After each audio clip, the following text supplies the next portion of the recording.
Bonjour, c'est Robin de Rotrad Archerie et aujourd'hui, petite vidéo un petit peu sur un nouveau format. Alors c'est pour parler de quelque chose assez controversé dans le milieu du tradi, c'est le gant ou la palette. Donc là, bon, ça c'est mon gant perso avec lequel j'ai été champion du monde au Canada en 2019. Donc c'est un gant qui est fabriqué par Patrice Vidal dans le Lot-et-Garonne, qui est un artisan qui travaille très très bien le cuir.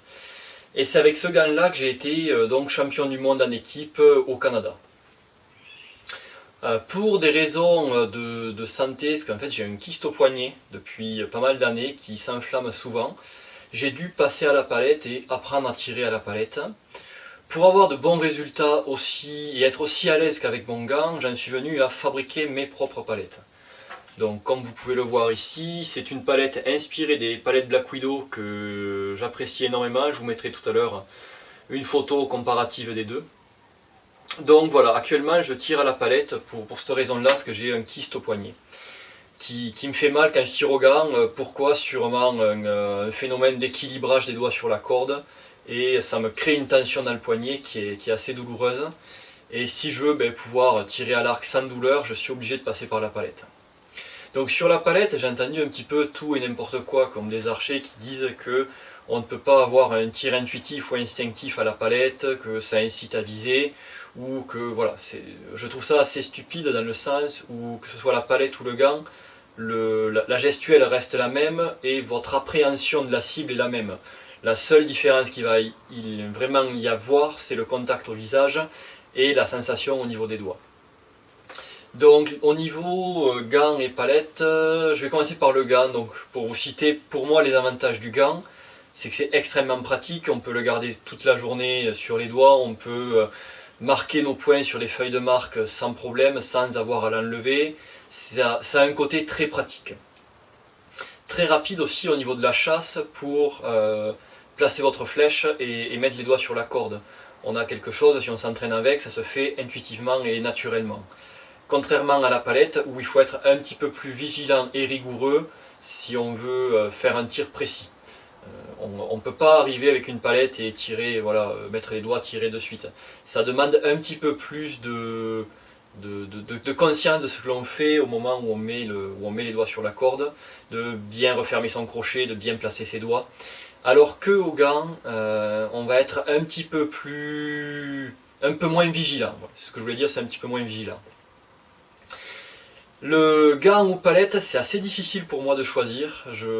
Pour moi, je les mets en tir tradi au même niveau, dans le sens où, pour le moment, j'ai pas eu de résultats internationaux ou nationaux à la palette.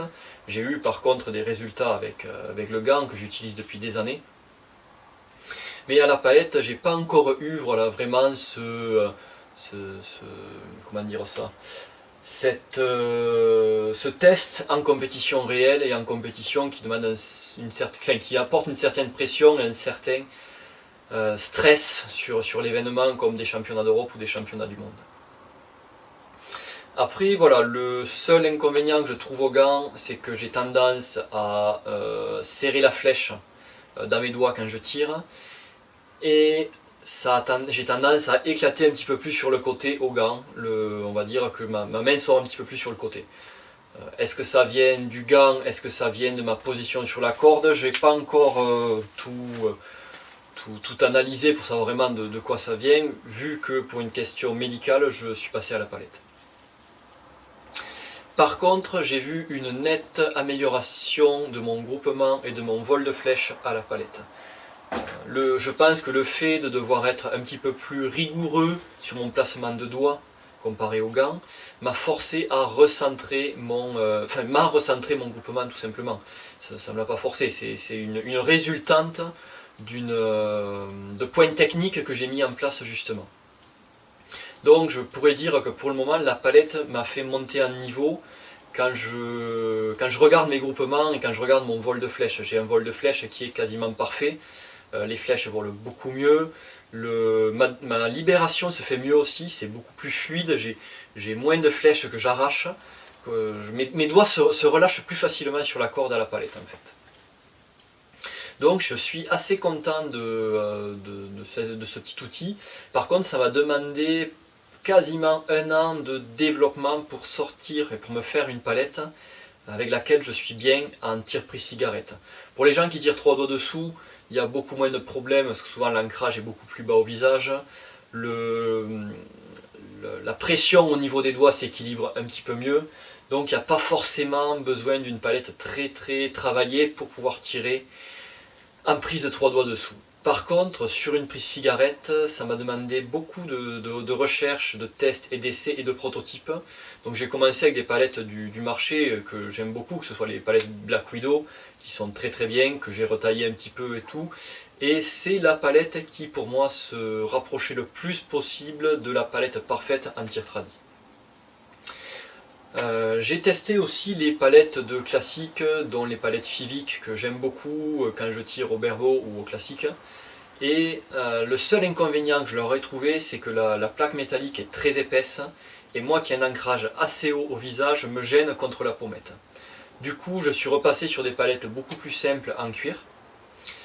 Et comme je ne trouvais pas, j'avais pas une très bonne sensation avec l'épaisseur des palettes Black Widow, je me suis fabriqué donc mes propres palettes avec du cuir que je me sers pour faire mes étuis de couteau notamment, et des protège-bras ou petits carquois, juste pour mon plaisir.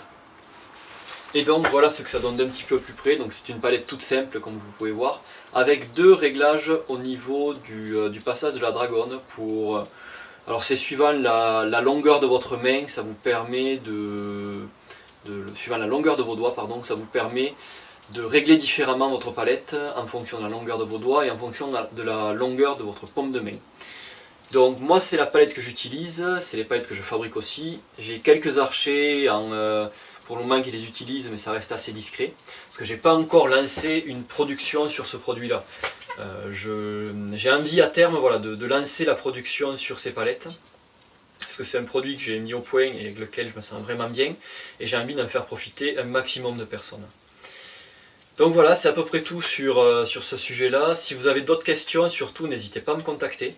Que ce soit sur Facebook, sur Instagram ou par téléphone. Vous avez toutes mes coordonnées sur mon site internet, robtradarcherie.fr tout simplement, avec quelques produits en ligne et les arcs en stock et un petit peu ce que je fais au quotidien, quelques vidéos YouTube. Voilà. N'hésitez pas à venir me contacter, à poser des questions, je vous répondrai avec grand plaisir. Sur ce, je vous dis bonne journée et à bientôt.